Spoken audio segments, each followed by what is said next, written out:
Welcome to my channel, I'm Gary Wiriawan, and today we're going to talk about Micro Four Thirds ultra wide angle lenses. Let's go!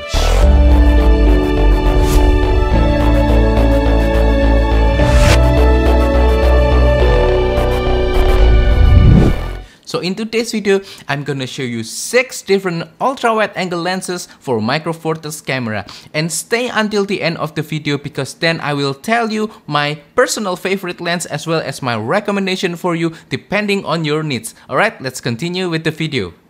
So first lens is the Panasonic Lumix 7-14mm f4. It is actually my first ultra wide angle lens for Micro Four Thirds, but I don't have it right now because I already sold the lens. But that doesn't mean that the lens is not good. It is actually a good lens. I used this lens extensively during my travel. I went to Switzerland, I went to Japan, I went to Greece, I went to all sorts of places with this lens, and I took great pictures using this lens. The build quality of the lens is pretty okay. It is a good build quality. It feels pretty robust. It doesn't have any weather sealing, but I really love the focal length. You can go all the way, zoom out to 7mm, which is about 14mm in full frame, which is really wide. It's all you need. You don't need anything wider than that, to be honest. And you can zoom into 14mm, which is a little bit of a normal wide kind of thing, and it can be versatile, being able to zoom from 7mm all the way to 14mm. What I really love about this lens is the fact that it is small, it is sharp, it is lightweight, it produces really great image quality. I'm really satisfied when I'm using this lens. There are some weaknesses of the lens that I want to mention to you. First, it produces a really strong chromatic aberration, especially when you're using a camera like Olympus camera, because it doesn't really correct for the chromatic aberration in body. But when you're using Panasonic cameras, it will automatically correct for the chromatic aberration by itself. It's not a big deal because when you process it in Lightroom or in your editing software of choice, you can automatically remove chromatic aberration using software. Next weakness of the Panasonic 7-14mm is the aperture of f4. It is a good aperture. It is large but not large enough for low light performance. Well, actually if you're using ultra wide angle lens, you don't really need large aperture because everything's gonna be in focus anyway. You don't really care about bokeh or depth of field effect. But in low light situations, sometimes having large aperture is really beneficial, especially if you're in run and gun situation, you don't carry a tripod, especially when you're traveling, I really think that a larger aperture might be beneficial for you. Another weakness of the Panasonic 7-14mm lens is the lack of filter thread due to the construction of the front element of the lens. This means that you cannot really put any kind of filter such as ND filter, circular polarizer, variable ND or graduated ND using filter holder or something like that. And this might be a deal breaker for some of you who are serious about landscape photography, who are most of the time using filters, and maybe some filmmaker as well, because you cannot use variable ND to control your shutter speed or things like that. But if you don't really care about filters or putting filters in front of the lens, then I think the Panasonic 7-14mm is a good alternative for your wide angle lens need. The current price for the Panasonic 7-14mm, last time I checked, is around $800 or something like that. It's a little bit pricey, but for the build quality and for the image quality, I think it is worth it. But stay until the end and I will tell you my recommendation for what's best for you depending on your needs, as well as my personal favorite, okay? Second lens that I want to share to you is the Olympus 9-18mm f4 to f5.6, which is this guy right here. This guy is actually my second ultra wide angle lens for Micro Four Thirds. I bought it after I bought the Panasonic 7-14mm f4, and I still have this Olympus lens until today, and I still sometimes use it as well.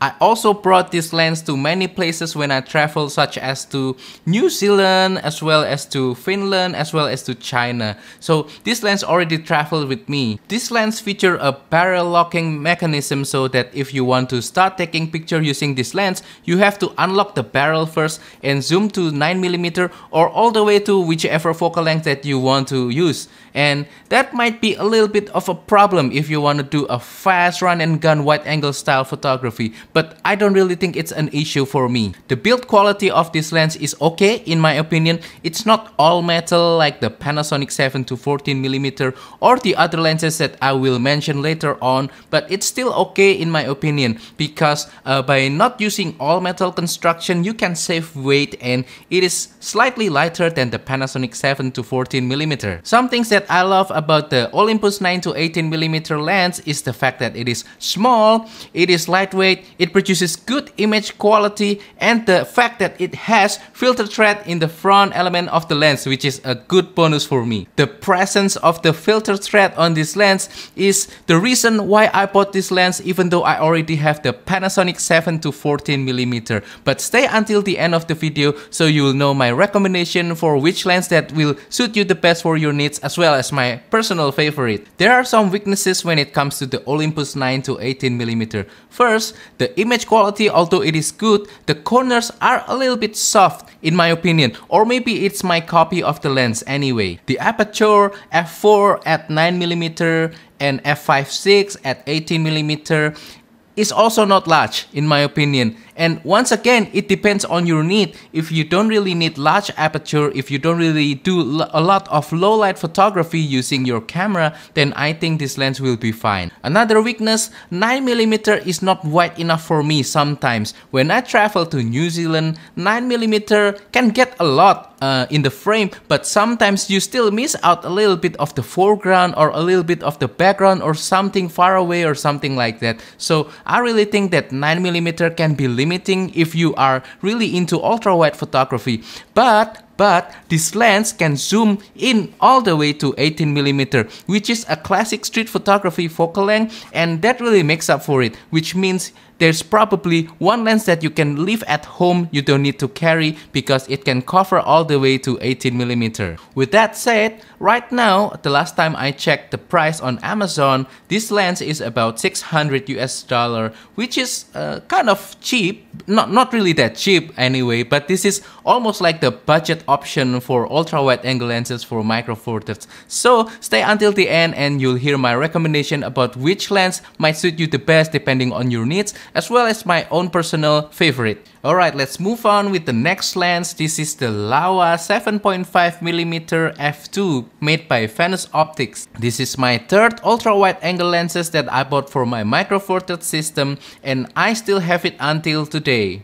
There's some things that are interesting when it comes to the Laowa 7.5mm. First, it is a manual focus only. All the lenses that I've told you so far are autofocus lenses and they can zoom. This one is manual focus and it doesn't zoom at all. It has a fixed focal length of 7.5mm, making it the prime lens that has ultra wide angle focal length. The reason why I bought this lens is because of the f2 aperture, which is pretty large, which really helps me when I do low light photography. I've used this lens many times to do semi-astro photography for taking picture of Milky Way or things like that, you know, and it's been performing really well, and it doubles as my regular landscape photography lens as well. And I've taken this lens to travel to many places such as to Svalbard, to Japan, to Australia, to some other places as well. Some things that I love about the Laowa 7.5mm f2 is the fact that it is small, it is sharp, it is lightweight, it produces excellent image quality.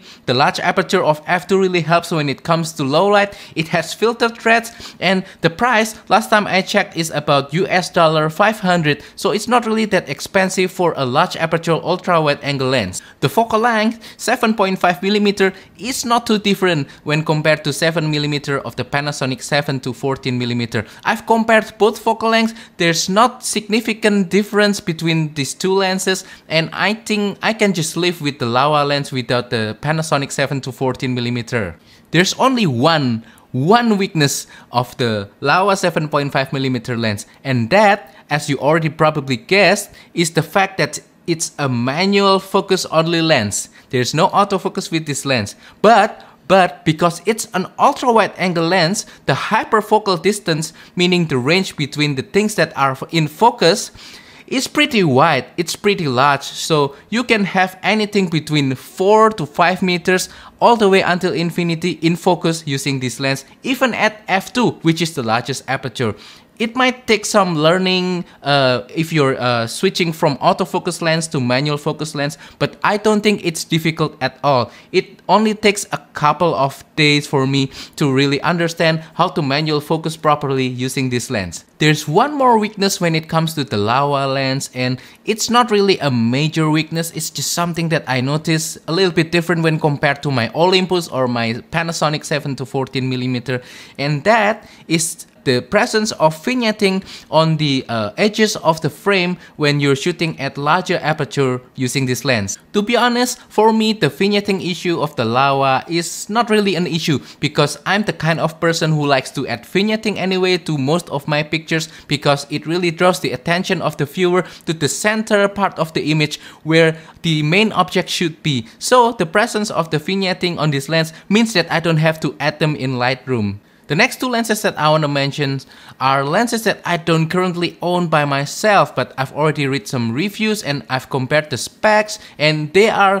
the Panasonic Leica 8-18mm f2.8 to f4 as well as the Olympus 7-14mm f2.8. These lenses are pro level lenses, meaning they'll offer professional build quality with some weather sealing as well as excellent image quality that I will never doubt. Both the Panasonic Leica 8-18mm and the Olympus 7-14mm f2.8 has large aperture, and I think f2.8 is more than enough for low light astrophotography or that kind of stuff when it comes to ultra wide angle photography. However, the Panasonic Leica at 18mm will go to f4, which is not really a big deal for me anyway. If I personally have that lens, I will use it at 8mm most of the time anyway.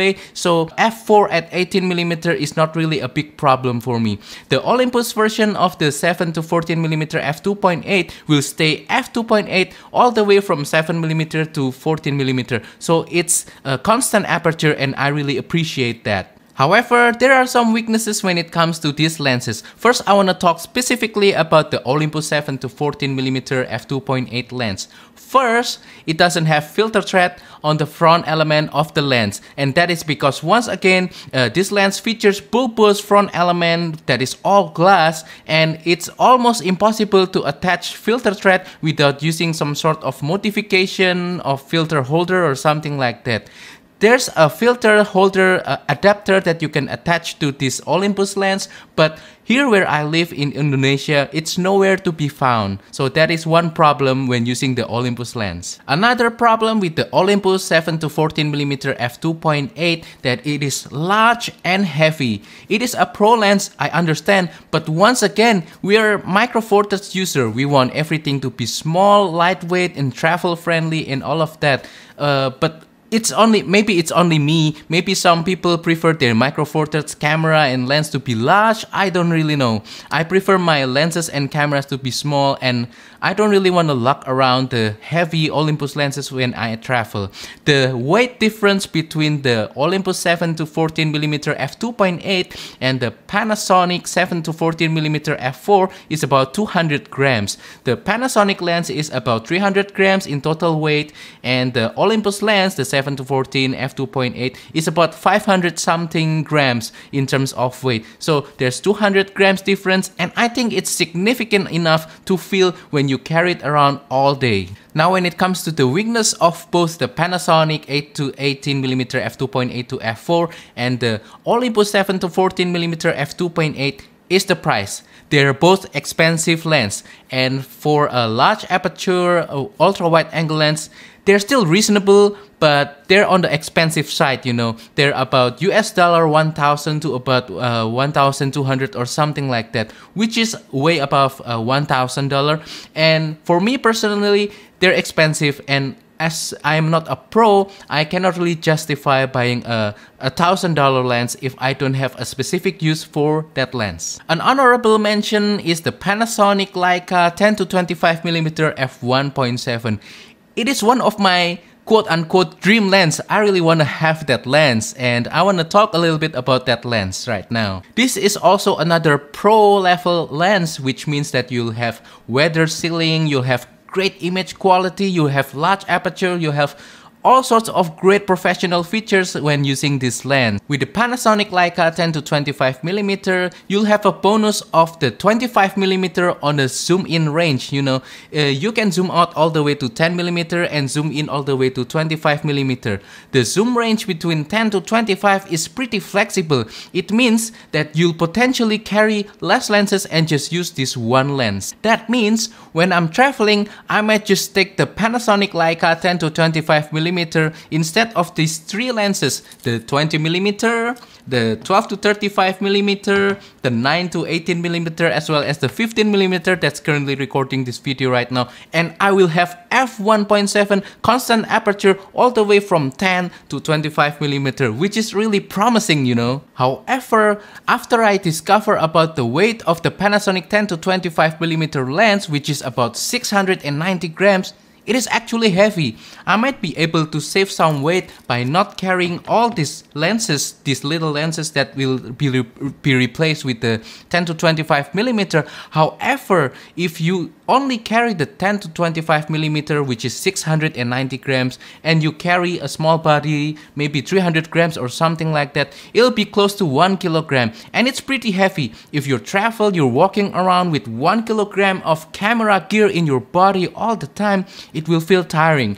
And that early promise of saving weight doesn't really make sense anymore. Also, when it comes to the price of the Panasonic Leica 10 to 25mm, it is about US dollar 1,800. So it's pretty pricey, and I really don't think I can justify the price, especially because I'm not a professional photographer, I'm not a professional filmmaker. I just do this for fun as a hobby, for travel and for this YouTube channel as well. So $1,800 is a pretty much, too expensive, way out of my budget when it comes to Micro Four Thirds lens. Alright, so we're almost at the end of this video, and now I will reveal to you my personal favorite of the ultra wide angle lens from Micro Four Thirds, and it's this guy right here, the Laowa 7.5mm f2. Some of you who are following my channel might already guess what my favorite ultra wide angle lens is, but for some of you who aren't following my channel, I will explain a little bit. This lens is extremely small, extremely lightweight, the image quality is really great. It's not the most versatile because it doesn't have autofocus and it cannot zoom, so you still need to carry other lenses for covering your other focal lengths, especially when you're traveling or doing photo projects or stuff like that. But I just don't mind carrying this little lens. It's not that heavy, it's not that big. I can just stuff it in my bag and I'll have a ultra wide angle focal length ready at all time when I'm using the Laowa 7.5mm f2. And the fact that it goes all the way to f2 is really something special for me, because it allows me to start dabbling with astrophotography as well as doing landscape photography in lower light condition. Alright, so now you already know my favorite ultra wide angle lens. Now I will do some recommendation review to you about which lens that you should choose depending on your needs. Alright, first recommendation, if you're doing landscape photography and you need to use filter. Filter is an important part of landscape photography because it allows you to control your exposure, and I think for that matter, you'll be better suited with the Olympus 9 to 18mm lens, the Laowa 7.5mm lens, as well as the Panasonic Leica 8 to 18mm f2.8 to f4. They all have filter thread so that you can dabble around with serious landscape photography using filters such as ND polarizer or graduated ND as well. Next recommendation, if you are a casual photographer, you just want to go out and about and do some little ultra wide photography, scenery photography, nothing too serious, then I think the Laowa 7.5mm is a great choice. Olympus 9 to 18mm is also a great choice, and the Panasonic 7 to 14mm is also a great choice. If you need to capture low light situation, such as when you're photographing Northern Light or maybe Milky Way or something like that, then I think the choices are the Laowa 7.5mm f2, the Olympus 7 to 14mm f2.8, as well as the Panasonic 8 to 18mm f2.8 to f4, and maybe the Panasonic 10 to 25mm f1.7. If you want ultimate versatility, meaning that you'll be able to zoom, you'll be able to photograph not just ultra wide angle stuff but also other thing, general out and about kind of lens, then anything with the zoom capabilities, which means anything but the Laowa lens, will be your choice. Alright, all the Olympus lenses, all the Panasonic lenses that zooms, that will be your choice. However, if you already have something that covers normal wide all the way to telephoto, like this Panasonic 12 to 35mm or the 14 to 140mm or something like that, then you'll need a small ultra wide angle lens, and that recommendation goes only to the Laowa 7.5mm f2 and the Olympus 9 to 18mm f4 to f5.6, as well as the Panasonic 7 to 14 f4. So that is all for today's video. I hope that you find this video to be useful. Please comment down below what is your favorite ultra wide angle lens. Also, don't forget to support my channel by liking this video, sharing this video and subscribing to my channel down below. Thank you and goodbye.